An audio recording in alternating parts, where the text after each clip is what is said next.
Hola amigos, ser todos bienvenidos a este canal nuevo, que aunque sea un canal de Multicanal Radio, es un proyecto nuevo, Multicanal América, en donde vamos a tocar lo que es, americano de ayer, de hoy y si es posible de mañana. Vamos a intentar que sea todo con acento del otro lado del charco, porque es más bonito. ¿Qué le vamos a hacer? Hoy es un día, vamos a inaugurar con unos invitados de lujo que los conocéis, a Cesario Jarabo, que ya lo conocéis, y a otra persona que no necesita presentación, que es Patricio Lons, que lo conocéis todos sobradamente, todos los seguidores. Yo les voy a dejar a ellos, que es lo más inteligente que puedo hacer, y vamos a hablar. ¿De qué vamos a hablar, Patricio? Hola Enrique, qué gusto conocerte y un colega de la madre patria. Compartimos apellido materno, de mi madre Fuentes Ortiz, que en España siempre lo aclaro porque como mi apellido es francés y no lo quieren mucho a los franceses, digo, bueno, pero tengo mi pata aragonés. No, ¿Viste? no me digas que era de Aragón, tu madre. No, era mi chosno. Es decir, mi familia, acá somos lo que se llamaría argentino viejo, es decir, el siglo XVIII, cuando esto era virreinato del Perú, luego fue virreinato del Río de la Plata, para luego ser Provincias Unidas del Río de la Plata, y hoy República Argentina. Bueno, mi familia ya estaba, vinieron. Pero tengo sangre vasca, aragonesa, gallega, Bueno, y vas a saber de algún otro lugar que no conozco. seguro que encontramos parentesco, Patricio. Seguro que sí, será un gusto. Bueno, pues a ver, explícale a nuestros amables oyentes y televidentes, porque estamos celebrando una conmemoración el 25 de mayo, pero yo te garantizo que en España, y probablemente quitando Argentina, muchos de los oyentes no saben de qué estamos hablando. Sí, bueno, me alegra también que esté Cesario, que es un verdadero lince de la historia, que es capaz de investigar y descubrir datos debajo de las piedras y que me ha enseñado también muchas cosas cuando estuve allí en España, en Gascueña. Bueno, en realidad la Revolución de Mayo del 25 de mayo de 1810 se depone al virrey. Sí, es un tema que lo conocemos los argentinos, posiblemente los uruguayos y en menor medida Paraguay y Bolivia. Y algo posiblemente los hermanos de Guinea Ecuatorial, porque Guinea Ecuatorial formaba parte del virreinato del Río de la Plata, y a mí me pasó, ya conocí creo que 3 guineanos, 3 o 4. Y los guineanos nos reprochan a los rioplatenses, seamos uruguayos o argentinos o paraguayos, que nos hayamos olvidado de ellos, ¿no es cierto? Porque me han tratado como compatriota por el virreinato del Río de la Plata. Así que bueno, es la fecha donde se depone al virrey, no se declara la independencia y 6 años después sí se declara la independencia. Pero es el primer movimiento revolucionario en Buenos Aires. Sí, y que viene a raíz de las noticias que habían llegado de la península por la... Ah, claro, sí. Bueno, el tema es, claro, el tema es así, ¿no? Acá hay una visión en Buenos Aires a veces muy local, ¿no? Entonces, por ejemplo, hace poco un programa de televisión entrevistó a descendientes de los revolucionarios y todos muy orgullosos, pero sin entender cuáles son las consecuencias geopolíticas, porque cuando hay un cambio de régimen, bueno, a veces cuando hay hasta cambios de régimen dentro de un mismo Estado, ¿no es cierto? Cuando España tuvo la Primera República fue caótica, los cambios de dinastía, eso genera cambios muy profundos y cambios geopolíticos, ¿no es cierto?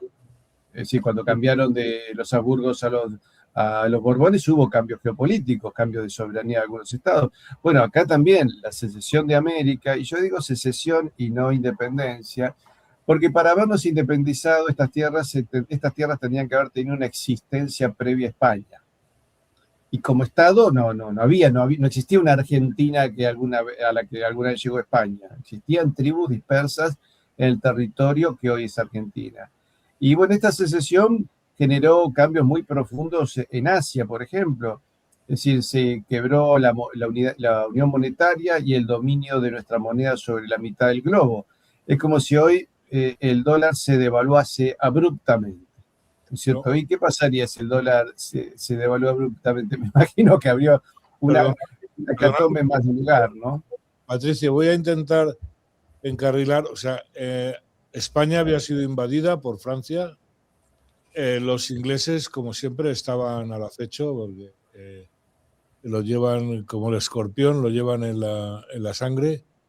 Realmente hubo un movimiento en Argentina, porque el tema es espías ingleses y la Semana de Mayo, ¿no? Sí.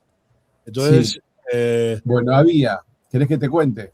claro, Pero Bueno, perdona. O sea, yo creo que debíamos situarnos, o sea, porque la situación es que en ese momento se había producido el 2 de mayo. O pues sea, dale, y venga. eso fue significativo. O sea, la chispa que hizo estallar toda esta situación fue justamente el levantamiento del 2 de mayo. O sea, cuando el día 13 de mayo llegaron a Buenos Aires las noticias de que la Junta Central se había desbandado, que se había huido a Cádiz.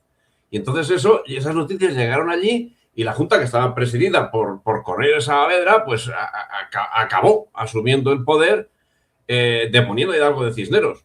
Pero claro, eso no fue aceptado por todos. no.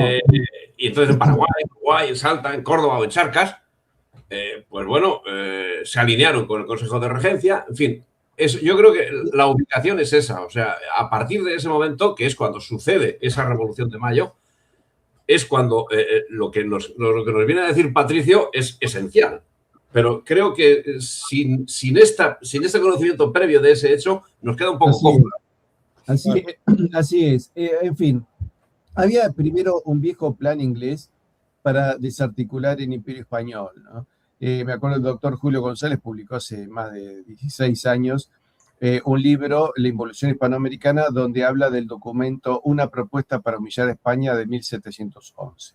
Es decir, ya la Inglaterra protestante, que tenía un modelo de acumulación de saqueo y acumulación de capital distinto al modelo español, querían ocupar el lugar de España como primera potencia. O sea, en el año 1711 España era lo que hoy es Estados Unidos. Entonces, eso se fue alimentando muy lentamente.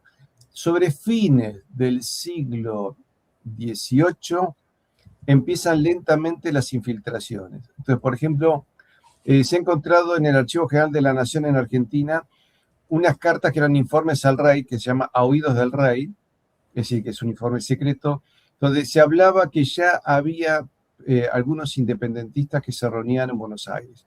Y empiezan a funcionar distintas logias, ¿no es cierto? Una famosa fue la jabonería de Vieites, en el centro de Buenos Aires, donde se reunían distintos revolucionarios que luego fueron convertidos en próceres. Bueno, por 1803 envían a una persona a Londres para tantear qué apoyo podía haber. Acordate que también Miranda anduvo por Europa y por Londres viendo qué apoyo se podía conseguir. Hay cartas entre Caracas y Buenos Aires con un intercambio. Finalmente los ingleses mandan a un agente, James Burke, que está un tiempo en Buenos Aires, se lo echa de acá, se va a Río de Janeiro y desde ahí él organiza con el comodoro Popham, que estaba en Ciudad del Cabo, la invasión a Buenos Aires de 1806. Por eso una excelente historiadora argentina, Rosa Montesinos, que es descendiente del virrey Cisneros, ella se pregunta, ¿los ingleses fueron invasores o eran invitados de algunos grupos de poder? Bueno, finalmente se cae un ejército de 1.600 hombres al mando del general Beresford y del comodoro Popham, toman Buenos Aires y 58 ciudadanos de Buenos Aires firman un libro reconociéndose como vasallos del rey Jorge III de Inglaterra. Sí, ahí tenemos una primera traición. Entre ellos, algunas figuras muy destacadas. Castelli, primo de Belgrano. Algunos dicen que Francisco Belgrano, hermano de Manuel Belgrano, que es el creador de la bandera argentina. Belgrano no firma eso.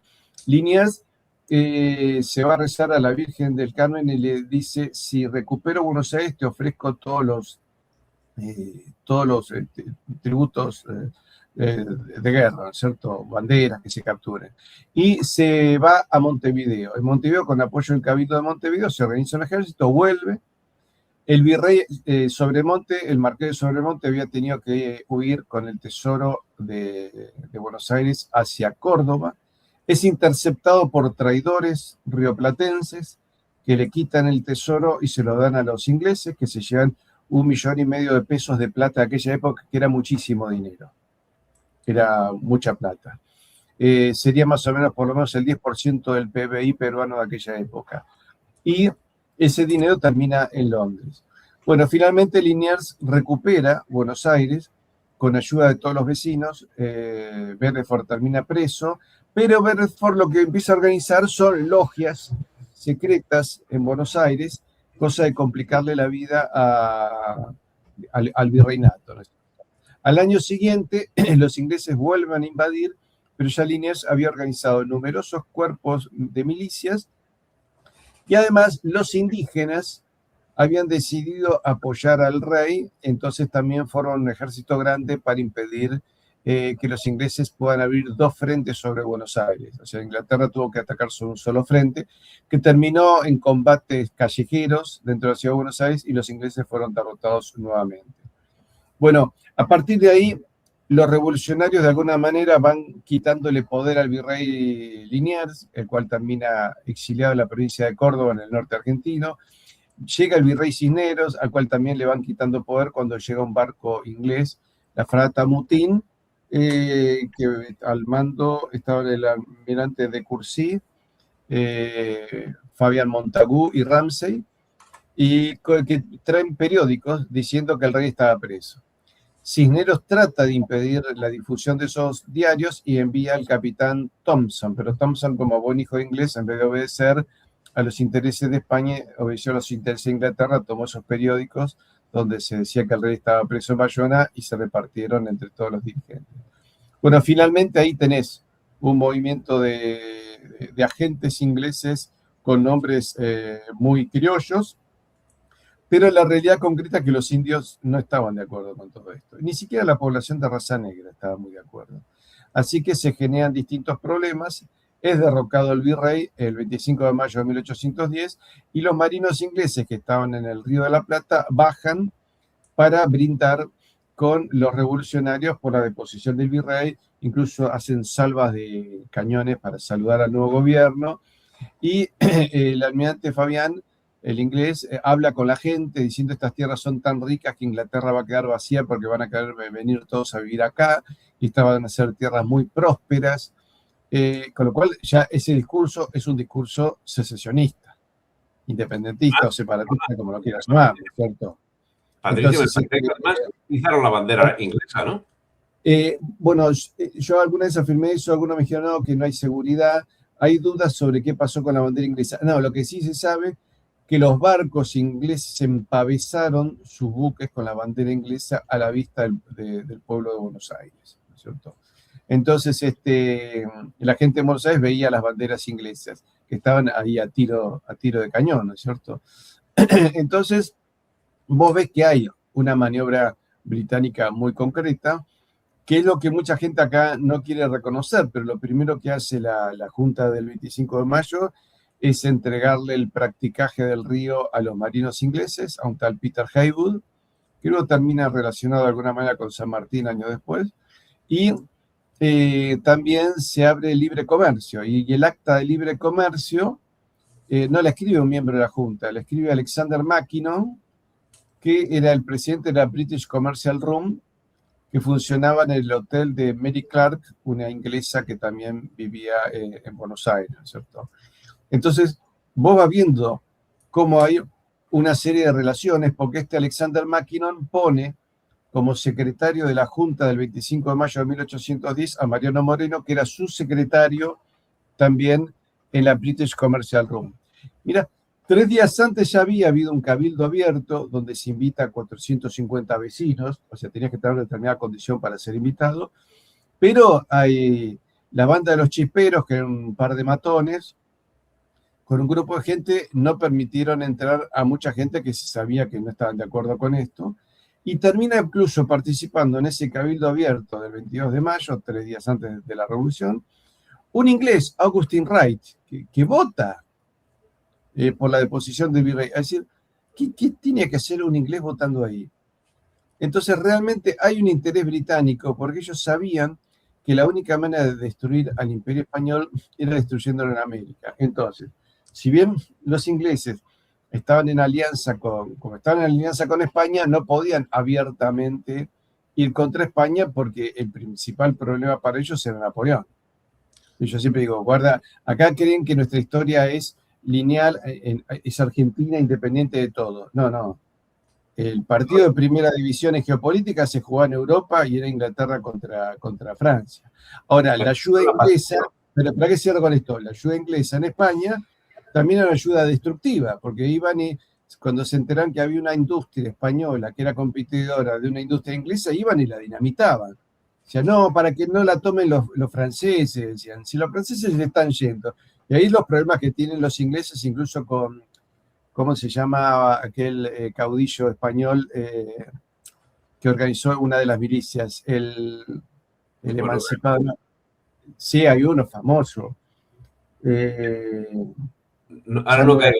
Lo que yo te quería comentar antes sobre eso, sobre esa reunión que estabas comentando, o sea que en ese momento en Buenos Aires había 50.000 habitantes y esos 225 invitados seleccionados fueron los que decidieron todo, pero que además estaban apoyados por otros 272 a los que, según señala Roberto Marfari, se sumaron 600 encapuchados y armados. Sí. Personajes que habían sido facilitados por French y por Beruti. O sea, la jugada yo creo que estaba bastante controlada por precisamente el entramado británico que estaba extendido de una forma profunda en Buenos Aires. No solamente en Buenos Aires, porque en Córdoba también estaban desde la segunda invasión británica, estaban los soldados allí reunidos, que fueron además los que al final acabarían fusilando lo diré, es un problema de sonido ahí, no sé qué es lo que pasa, que hace ruido. Sí, hay un poquito de ruido. Sí, tenés razón. Había ya periódicos revolucionarios de principios del 1800 que venían con ideas de la Ilustración y que empezaban a envenenar el alma de la gente. A ver, envenenaban el alma de la clase dirigente. Fíjate que en realidad de 40 a 50.000 habitantes, los invitados para participar y decir es el 1%, 450 personas, ¿no? Sí. Entonces, pero buena parte de eso no eran revolucionarios. Es decir, sí ves un espíritu muy revolucionario en Juan José Castelli, que era también era de origen judío. Bueno, esto es algo curioso, ¿no? Debe ser una curiosidad, una casualidad, pero buena parte de los revolucionarios en toda América, en Buenos Aires, Chile, Perú, creo que en México y en Colombia también tenían algún origen judío. Mirá qué curioso. Cuando me refería al caudillo español, me refería al empecinado. El empecinado. El empecinado tiene problemas con los ingleses porque dice, ustedes se la pasan destruyendo nuestra industria acá. Entonces, bueno, los ingleses, digamos, apoyan la deposición del virrey, pero no ningún tipo de intención independentista. Vamos a ver, si me permitís un segundo, sí, para aquellos que somos más profanos. Yo estoy entendiendo que había una presencia inglesa anterior, por lo menos una influencia, un lobby, diríamos ahora, ¿no? Sí. Importante. Había una clase dirigente de comerciantes que todos sabemos que estaban como locos por comerciar con Inglaterra. Había un contrabando pues bastante grande. Habéis nombrado destrucción de industrias. O sea, había un caldo de cultivo que con una minoría que lo supo utilizar con inteligencia, pues se llevó el gato al agua, diríamos aquí. ¿Es como lo estoy contando o no es así?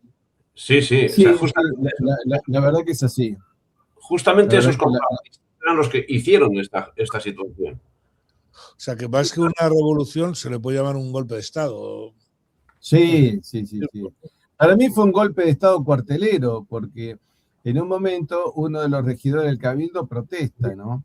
Con respecto a porque le dicen los revolucionarios, el pueblo quiere tal cosa. ¿Y dónde está el pueblo? Dice, salgo al balcón, no hay pueblo. De hecho, no había gente. Después se pintaron unos cuadros, un catalán, un tal Fortuny y un italiano que hicieron unos cuadros donde se muestra una gran multitud, pero no había. Y uno de los jefes revolucionarios dijo, sí que está el pueblo, está mi regimiento. Entonces, a punta de pistola, cualquier cambio se convierte en legítimo, ¿no es cierto? Pero el resultado concreto fue, a ver, más allá de que se puede discutir la actitud de Fernando VII, el vacío de poder, si Fernando VII había vendido el reino a Napoleón, pero más allá de eso, creer que Napoleón iba a llegar a dominar esto, realmente es una ficción, ¿no es cierto?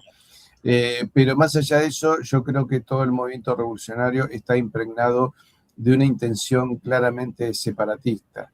Porque luego viaja una comisión a Madrid por 1814 para hablar con el rey, dice que Fernando VII no los quiso recibir, pero yo no sé si ya Fernando VII podía confiar en esta gente, ¿no?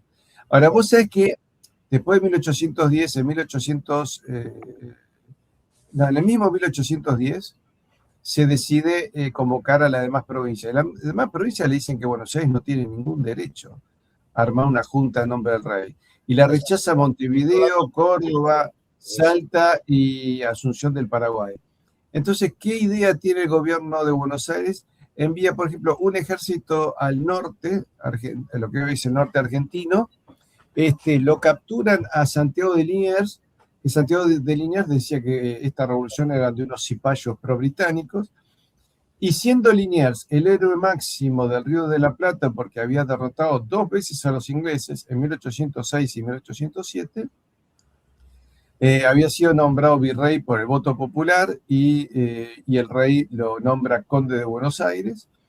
Estos impíos lo capturan, lo llevan a un montecito de árboles y con fusileros ingleses, porque no había criollo que quisiera dispararle, un grupo de fusileros ingleses lo asesinan. Aparentemente uno de los revolucionarios, creo que era French, de apellido inglés, pero criollo supuestamente, es el que le da el tiro de gracia. Pero comienzan así y luego se van al norte y atacan peregrinaciones religiosas donde había indios llevando una imagen. ¿Cómo se le llama a usted? Le llaman ahí Málaga las procesiones que llevan tronos. Procesión. ¿Cómo? Una procesión. Sí, pero cuando llevan esa estructura de madera con una imagen arriba. Un paso. Un paso. Bueno, eso. Y le tiran abajo a los indios una imagen del Sagrado Corazón. Entran a caballo en Viernes Santo dentro de una iglesia, se arma un escándalo, finalmente los revolucionarios pierden 2 batallas y tienen que huir a Buenos Aires. Y envían a Manuel Belgrano con un ejército al Paraguay, y Paraguay pregunta, pero no, ¿para qué vienen con un ejército? ¿Para qué no? Invitándolos a que se suman al movimiento de Mayo. ¿Y por qué envían un ejército en vez de enviar un diplomático, ¿no es cierto? Y Belgrano termina siendo derrotado en Paraguay en 2 o 3 oportunidades. Bueno, finalmente la situación es bastante complicada para Buenos Aires, hasta que llega una fragata inglesa, la fragata Canning, con 15 revolucionarios españoles, nacidos en América, pero que eran españoles con experiencia de guerra, para empezar a organizar algo acá. Y entre ellos, San Martín, que establece un combate contra fuerzas realistas en la zona de San Lorenzo. Ahora, eso también, yo tengo mis dudas si no fue para proteger determinada forma de contrabando, ¿no? Porque en el combate de San Lorenzo había veedores ingleses, mirando el combate para ver, después dar un informe, ¿cierto? Entonces, en 1813 se hace una asamblea general constituyente e Inglaterra, desde la estación naval británica en Río de Janeiro, le dicen que no hay permiso para declarar ninguna independencia, ¿no? Entonces declaran 3 o 4 cosas formales, Entre ellos dicen, vamos a abolir los títulos de nobleza, como si fuera muy importante. Y títulos de nobleza de españoles había dos. Uno era el marqués de Xavi, que los dos eran revolucionarios y le dijeron a la asamblea, muchachos, no, ese artículo de abolición de los títulos de nobleza me lo sacan, porque si no yo pierdo mis derechos allá en la zona de Charcas, ¿no? Y lo abolieron ese artículo. Y luego los que tenían, sí, un trato digamos, nobiliario eran los caciques indígenas, que a partir de ahí empiezan a perder derechos, porque, digamos, el reconocimiento nobiliario que le hacía España a los caciques indígenas no era para que salieran en la revista Hola, ¿no? Que no existía, sino que era reconocimiento de tierras, de cabildos, de cajas de ahorro, de derechos, de protocolos. Entonces, por ejemplo, en las celebridades de Corpus Christi, los caciques participaban junto a los virreyes o capitanes generales, depende del lugar, ¿no es cierto? Entonces, recibían un trato casi como el del virrey o del obispo del lugar. Bueno, pierden todo eso, ¿no es cierto? Entonces vos ves las quejas de los revolucionarios diciendo que los indios eran todos brutos, que no eran traidores, que no tenían nada que ver con nosotros. Y claro, porque los indios vigilaban a las fuerzas realistas y luego se pasaban información entre ellos, organizaron ejércitos, los comandaron, los financiaron los mismos indios y los enfrentaron. De hecho, en Chile, los araucanos, yo encontré 40 combates y batallas de distinto tenor de araucanos contra las fuerzas independentistas o republicanas. Y una cosa que yo no entiendo. Pero para que acá hay un detalle. A veces esas fuerzas republicanas eran conducidas por O'Higgins, otras veces por San Martín, otras veces por ingleses como Miller o el almirante Cochrane. O sea, directamente. En 26 oportunidades vencen los araucanos. Finalmente pelean hasta 1832, donde se les promete, ya que como España no podía venir, que se sumaran y se deponían las armas. Depusieron las armas y los mataron. Entonces, acá la Revolución de Mayo tiene otra historia que habría que analizar, cuál es la incidencia geopolítica, económica.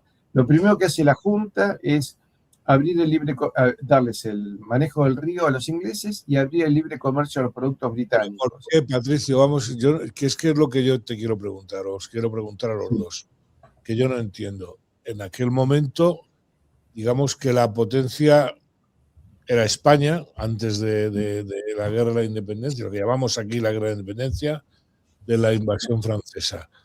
Tenía la moneda más fuerte, que era el real, tenía industria suficiente, tenía unos impuestos sensatos, no era... ¿Qué interés tenían las élites, vamos a decir, rioplatenses en meter? Puedo entender el prestigio de la Revolución en Estados Unidos, pero ¿qué ganaban ellos? ¿Por qué este acuerdo con los ingleses, masonería aparte? O a lo mejor no lo sé. Aparte no, de lleno. De lleno. Sí.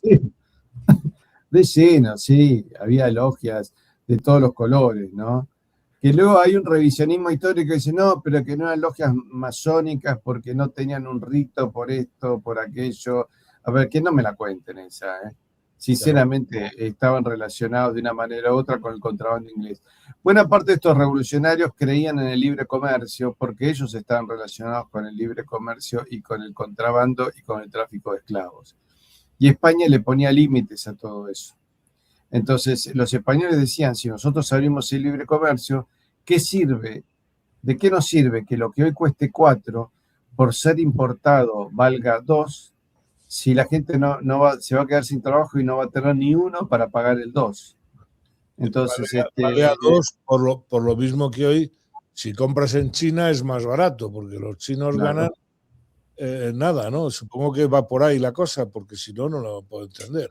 Exactamente.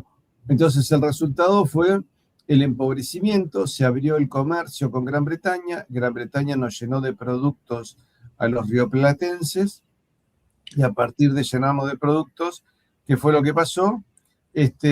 Buenos Aires se quedó sin reservas de moneda de plata. Entonces, uno de los revolucionarios, Pueyrredón, se fue hasta Charcas, al Potosí, y se trajo miles de barras de plata para hacer moneda, con lo cual generó también un problema en el Potosí, pero todo eso se convirtió en moneda que sirvió para seguir pagando productos importados hasta que en octubre no quedó moneda ni circulante en Buenos Aires y el gobierno mandó a hacer moneda de cartón para que la gente pudiese ir al mercado. Entonces el resultado fue que Buenos Aires en particular y el virreinato se fundieron económicamente, ¿no es cierto? Y los ingleses se enriquecieron con nuestro mercado. Claro, Es decir, y con nuestra moneda, ¿no? Quedándose con nuestra moneda, que era la que ellos ambicionaban. Los ingleses querían la moneda de plata. Cada vez que podían manotear un barco español para sacarle la moneda de plata, lo hacían. O abrir el libre comercio para quedarse con la reserva de moneda de plata, lo hacían. Cuando San Martín conquista Lima, lo primero que hace es canjearle a toda la gente la moneda de plata por billetes de papel, que no tenían ningún valor. Entonces, al poco tiempo, una moneda que iba desde la Patagonia y el sur de Chile hasta California, Arizona, Texas, Nevada, incluso hasta Oregon, que era el Real de A8, y que iba desde Filipinas hasta el Reino de Nápoles o Sicilia, pasamos a tener 20 monedas distintas, depreciadas constantemente, sin valor y ya sin aceptación internacional. Entonces ya no podíamos ir a comprar a China con nuestra moneda, porque ¿cuál era la moneda que valía ahora? La del Paraguay, la de Chile, la de Uruguay, la de Argentina, la de Colombia, ¿cuál moneda?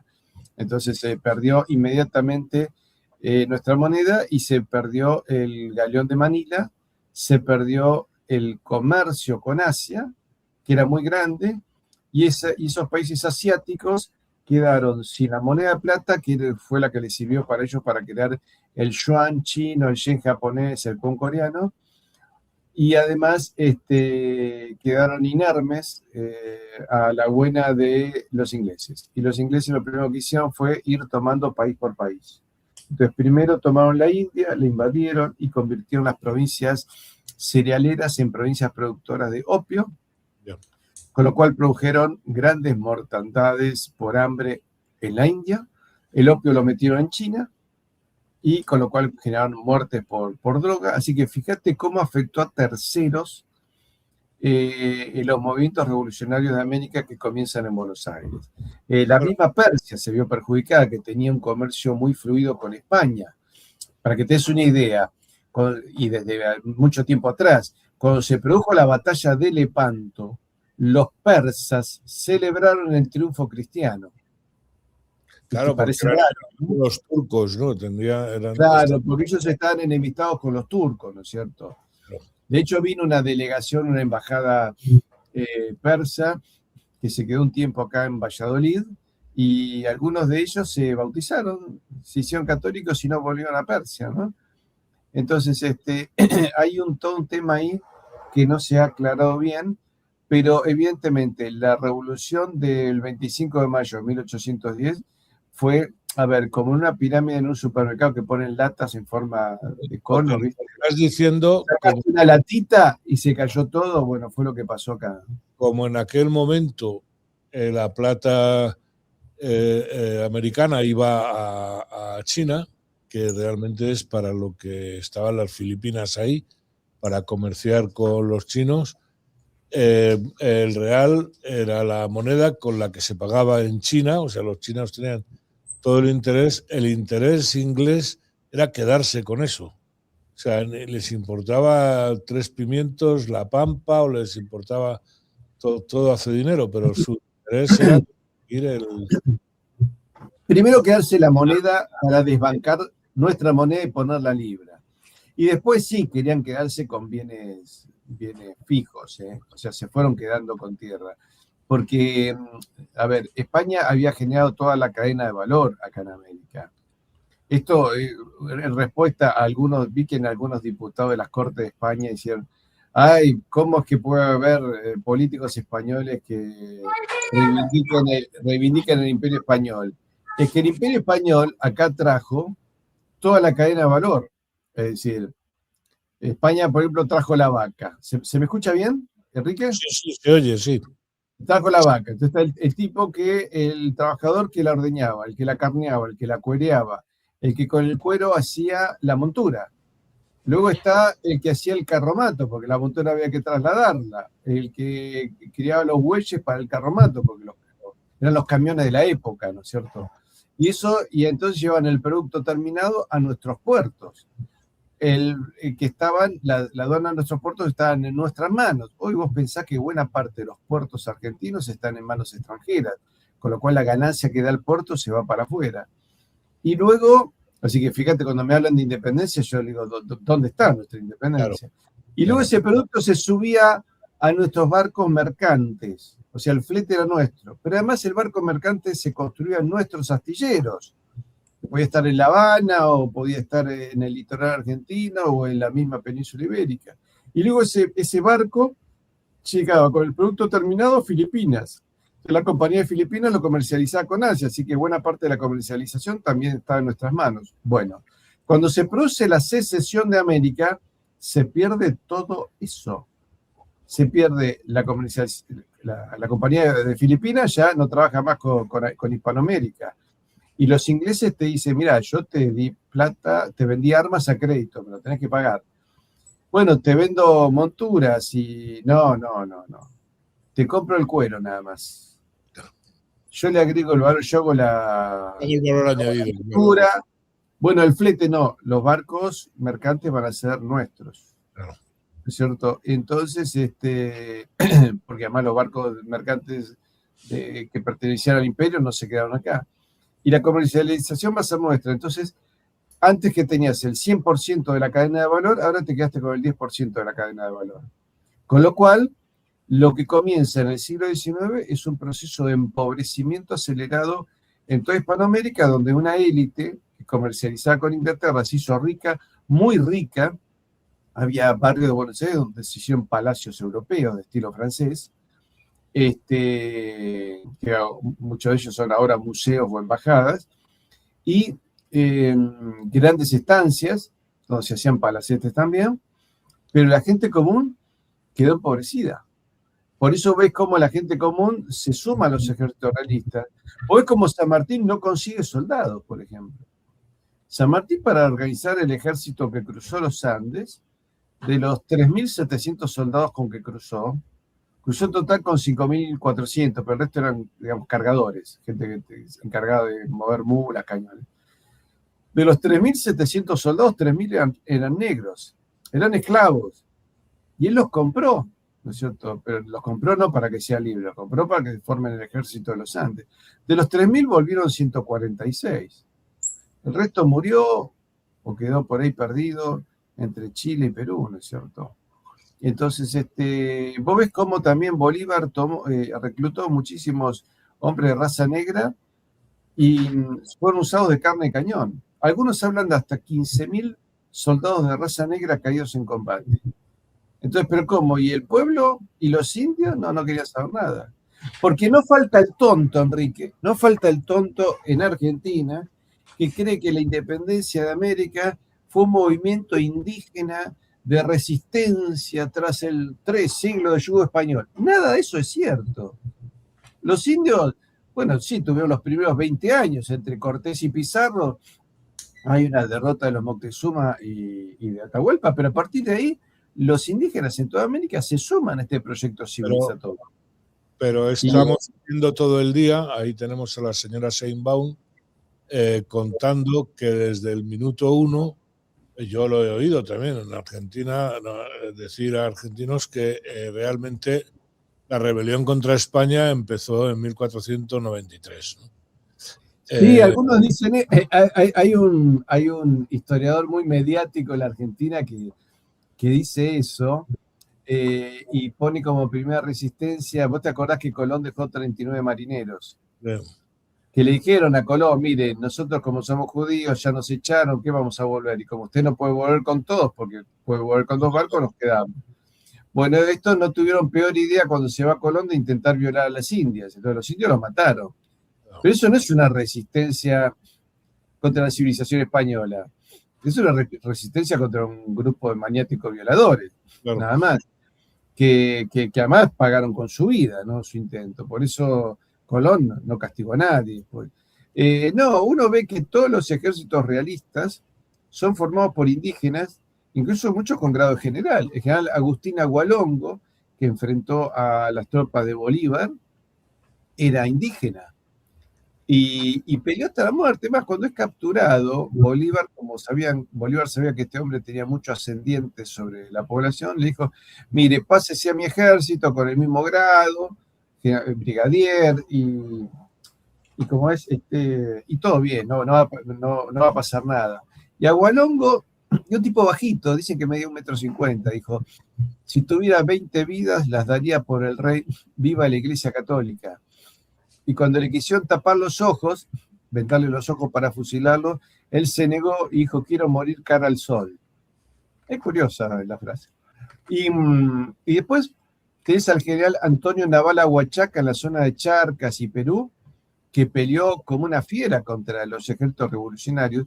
E incluso también hace un análisis muy curioso. Dice, en 3 años de revolución, ¿qué hemos ganado en un imperio que supo ser tan rico y generoso con todos nosotros? Me dice, ustedes, refiriéndose a las fuerzas revolucionarias, dice, son verdaderos anticristos. Ahora, fíjate, Enrique, César esto lo conoce bien, ¿no? Pero Enrique, que ese no es un insulto de hinchada de fútbol. ¿Viste? La hinchada de fútbol, ¿viste? Le hinchás al otro, insultás a la mamá del otro. No, ¿viste? Que son cosas que se dicen sin pensar en el fragor de un partido de fútbol. No. Un agravio con todas las letras, claro. Este es un insulto teológico.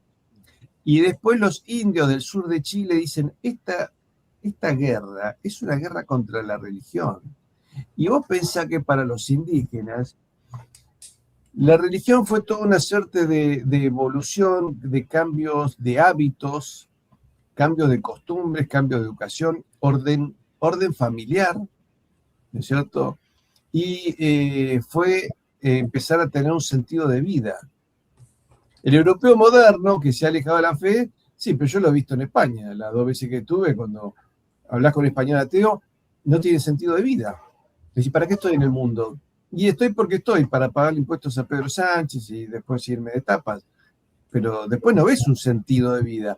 Bueno, estos indígenas, gracias a la religión, tenían un sentido de vida y habían mejorado muchísimo. Por ejemplo, aprendieron a escribir sus idiomas. Que las lenguas en América eran ágrafas. Sí. Las congregaciones religiosas les organizan las gramáticas con idiomas escribieron, 54 gramáticas, claro. Encontré yo, escritas por... Sí, es una ceguera que ya está durando demasiado. No por España o por español o porque yo quiera defender mi país como todo el mundo, ¿no? Es que eso no nos ha perjudicado solo a los españoles, ha perjudicado a españoles, argentinos, a bolivianos, a ecuatorianos, ha perjudicado a todo el mundo, de pasar a ser una sola nación, que es lo que éramos, a dividirnos y luego encima echarnos culpas entre nosotros que no hay por qué, ¿no? Bueno, fue una guerra civil, pues fue una guerra civil. Ya está, pero es así, no hay manera de romper, bueno, habrá alguna manera de romperlo, ¿no? Pero está costando mucho, Patricio, esto es tremendo, incluso aquí mismo en España, ¿no? Es que es la misma lucha, es la misma guerra. Es la misma. Es la misma, o sea, Inglaterra lo que hizo era dominar España y dividirla. Para dominarla lo que tuvo que hacer es dividirla, y lo hizo. Y lo hizo, cuidado, metiéndose en el gobierno, pero desde el siglo XVIII mismo. Desde el siglo XVIII están metidos, y no digamos ya en el siglo XIX, y desde el siglo XIX sí. Para acá, decir, gobiernos tanto de España como de los nacionales, como si fuéramos distintos, ¿viste? Es británico. Claro. O sea, directamente. Son agentes británicos. La separación de América estuvo realizada desde Madrid. Esta separación estuvo hecha desde Madrid. Y los agentes que estuvieron allí, pues estuvieron allí, pero estaba hecha desde Madrid por los agentes británicos. No nos equivoquemos, con una particularidad que luego todos los conocidos como libertadores, antes de que Inglaterra tuviese dominada España, que fue a partir de 1808, habían pasado por Londres. Habían pasado por Londres y habían recibido instrucciones que las fueron transmitiendo allí. Todos Bolívar, el primerísimo, pero bueno, San Martín, el tan venerado San Martín en Argentina, también. O sea, un hombre que había nacido en Argentina. Bueno, en Argentina, perdón, no había nacido en Argentina, como bien ha dicho Patricio. Había nacido en Río de la Plata y de niño, de muy niño, se vino a la península y se educó aquí en la península y se hizo hombre en la península y luchó con el ejército en la península y tenía acento de Málaga, tenía acento malagueño, porque él lo que había sido era malagueño.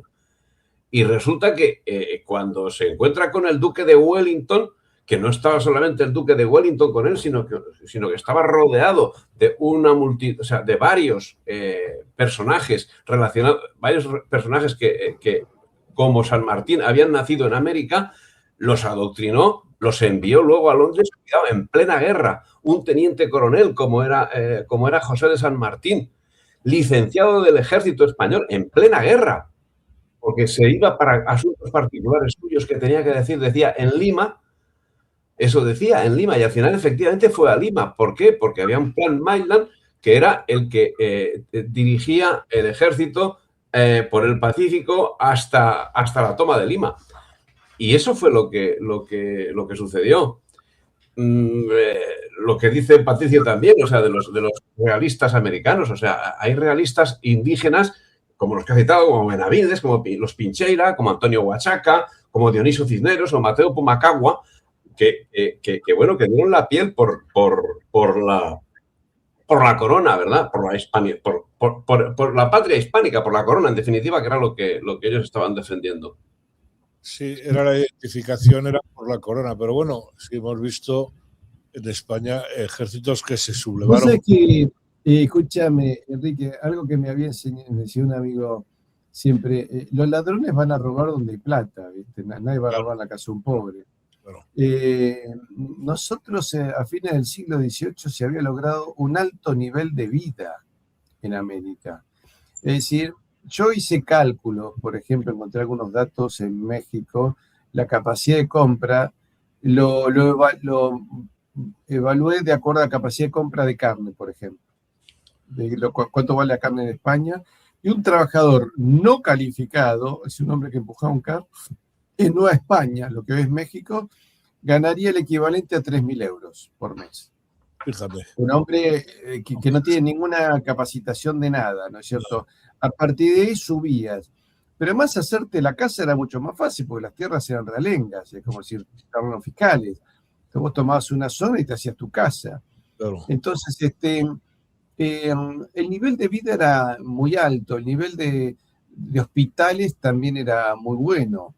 Escuelas y universidades también había. No todo el mundo estudiaba, pero ojo, a fines del siglo XIX creo que la mitad de Europa era analfabeta todavía, sí, me parece, ¿no? O sea, hasta la Revolución Francesa y luego más. Sí, es que es curioso ese dato, y perdona, Patricio, pero es que yo no he podido tener datos anteriores, pero yo los datos que tengo es que a mediados del siglo XVIII, en España, el 50% de la población estaba, quieras que no, alfabetizada.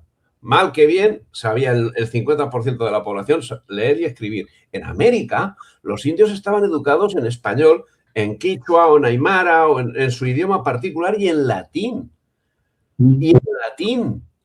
Y eso estaba generalizado porque los curas que estaban en un principio, cuando hicieron, ¿verdad?, las encomiendas, estaban obligados a enseñar toda esa cultura. En Europa no tenían nada. Sí, Europa... por eso te dice, es cierto lo que vos decís, había indígenas que hablaban español, su lengua indígena y latín, y la sabían escribir. Sí. Bueno, obviamente que todo eso se pierde. Como vos dijiste, yo encontré, creo que unos 70 revolucionarios americanos pasaron por Londres. En 1812, entre 1808 y 1812, y yo siempre me pregunto, ¿y qué hacían los revolucionarios en Londres en 1812? Fueron a saludar a la familia Dickens, porque Charles nació ese año y ya le adivinaron que iba a tener un gran escritor en la familia, que estaba haciendo turismo, querían conocer a Lennon y McCartney que no habían nacido. ¿Qué hacían en Londres? ¿Qué se había convertido Londres? ¿En una suerte de hospedaje generoso para gente con ideas alocadas? No, hombre. Eso fue un núcleo de fomento de ideas. A ver, vienen en una fragata inglesa. Esta discusión yo la tenía, había un historiador argentino que dice, bueno, pero la única manera que tenían para venir era en una fragata inglesa. Bueno, primero nadie los estaba llamando.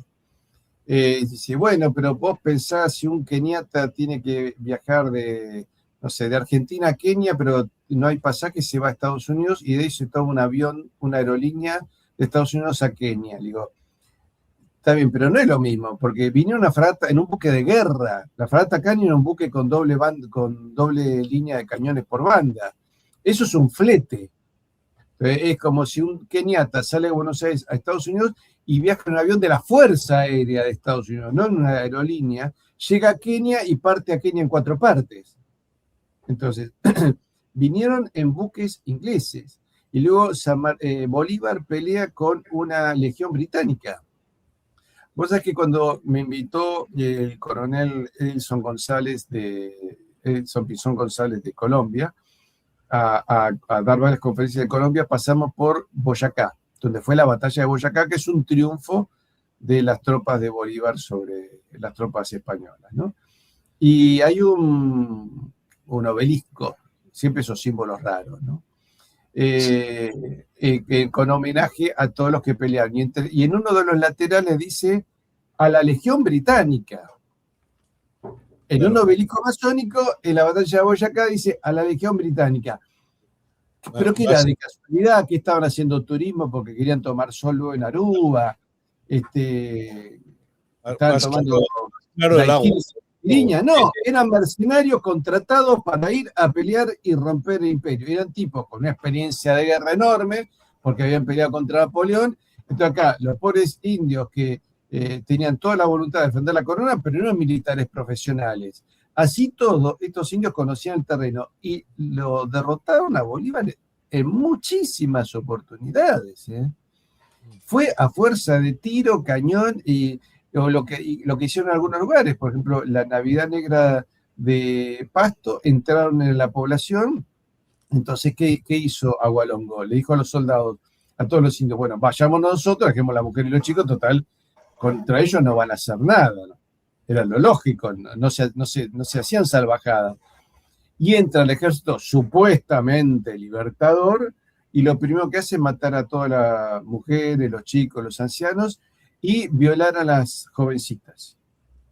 Ahí hubo madres en Pasto, y esto cuando me digan, cuando me hablan de revolución e independencia y que ahora somos libres, que trataban de negociar quién violaba a su hija. Entonces se buscaban un soldado blanco para que no la viole un soldado negro, por ejemplo, por si quedaba embarazada, que no tuviese un mulato. Entonces, si una madre lo único que puede hacer es negociar el violador de su hija, a mí que no me hablen de que acá hemos logrado una gran independencia, cuando hace 200 años que estamos sometidos financieramente por los británicos o por el Banco Mundial o por el FMI o por los Estados Unidos o por los intereses israelíes ahora en Argentina y en la Patagonia y en el mar argentino. Es decir, vos pensás que todos nuestros recursos naturales, antes la minería estaba en manos españolas americanas y la riqueza quedaba acá. Ahora, por ejemplo, toda la minería que nosotros tenemos, que se ha encontrado, que es cobre, plata y litio, lo manejan o empresas canadienses o empresas australianas, es decir, empresas del Commonwealth. Entonces, estamos, cuando a veces algún argentino me dice, un compatriota medio idiota, dice, che, ¿no estaríamos mejor si nos hubieran conquistado los ingleses? ¿No seríamos como Canadá? No entendiste nada. Le dije, primero vos no estarían otras personas de apellido Smith o Lewis o lo que fuese. Y segundo, nuestro drama está en que nos conquistaron los ingleses y nos vendieron luego simbología, próceres y demás, y con eso nos dejaron contentos. El doctor Julio González dice, que él es economista, entonces hace todo un análisis de la destrucción económica del Imperio Español en América. Dice, finalmente nos dejaron soberanía cromática y musical. Tenemos bandera, tenemos himno, pues eso cromática y musical, pero no tenemos soberanía. Claro. Para que te des una idea, el compositor de la música del himno nacional argentino, que se llamó Blas Parera, no quiso ser argentino. A ver, eso no nos tendría que llamar a algún grado de reflexión a los argentinos, como el compositor de la música de tu himno nacional. El tipo dijo, no, están todos locos. En 1817 se fue a España y está enterrado en un panteón, en un osario de pobres de unos monjes en Cataluña. Claro. Que algún día poder ir a honrarle. Pero la realidad de que nuestra independencia, la verdad, se le pueden achacar muchos errores a Carlos IV y a Fernando VII, los que quieras. Todos.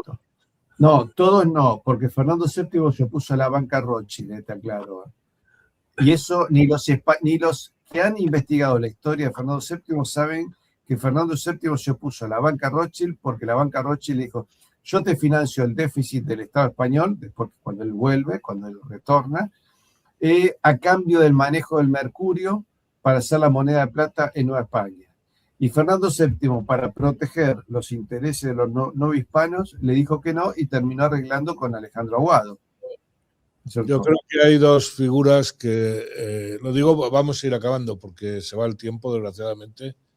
Dos figuras que se irán reivindicando. Cesario no va a estar de acuerdo conmigo, pero una va a ser Fernando VII, que no es que diga yo que sea Napoleón, y otra va a ser Godoy. Son dos figuras de esa época. Creo que no, Godoy lo veo muy difícil, pero hay que tener algo para reivindicar. Lo que quiero decir es lo siguiente, se le pueden encontrar muchos defectos a los reyes, pero lo concreto es que Inglaterra operaba y que luego de eso hemos tenido 200 años de república fracasadas. Pero además, 200 años dividido por 20 nuevos estados que antes no existían. Hemos sido un guatemalteco y un uruguayo eran compatriotas, ahora no lo son. Entonces, si vos multiplicás 200 años por 20 estados, tenés 4.000 años de fracaso republicano en América. Y en España. Son 300, ¿eh? Son 300, o sea, sí. El desmontaje directo de la monarquía hispánica está desde 1700. No, está bien, pero el siglo XVIII, Cesario fue próspero para América, fue próspero. No te lo niego, no cae en un siglo. No cae. Digamos, nuestros problemas vienen a partir de ya de las declaraciones de independencia. Ahí es donde se quiebra la situación económica y se pierde la moneda, y se pierde la industria, y se pierde el flete, y se pierden las cajas de ahorro de los indígenas, los indios pierden sus derechos, y tenemos todo un siglo XIX de guerras civiles, que en el siglo XVIII no tuvimos. Bueno, entonces, vos pensás que la población masculina de Ecuador se redujo a la 10ª parte. La economía del Perú, a partir de San Martín, se redujo a la 15ª parte. Imagínate un señor que gana 15.000 euros y al mes siguiente pasa a ganar 1.000. Fíjate si no le cambiaste, no le destruiste la economía a esa persona. Bueno, Patricio, muchísimas gracias por habernos atendido. Espero poder contar alguna vez más contigo en este nuevo Multicanal América. Contigo siempre se aprende. La verdad es que yo no tenía mucha idea de esta Revolución de Mayo y es ciertamente muy interesante. Sé que se quedan en el tintero pues muchísimas cosas, pero ya las hablaremos. Cesario, siempre es un placer contar contigo. Yo sé que con Godoy no nos vamos a poner de acuerdo, pero no pasa nada. Ya lo hablaremos en otro momento. Enrique, muchas gracias por invitarme y por reencontrarme con un amigo como Cesario que me recibió en su casa tan generosamente. Y a toda la gente que te está viendo, si quieren suscribirse a mi canal, Historia con Patricio Lons, un canal de un argentino en defensa del legado español en América y en el mundo. Historia con Patricio Lons en YouTube. Un abrazo, Enrique. Un fuerte abrazo, Cesario. Un abrazo a todos.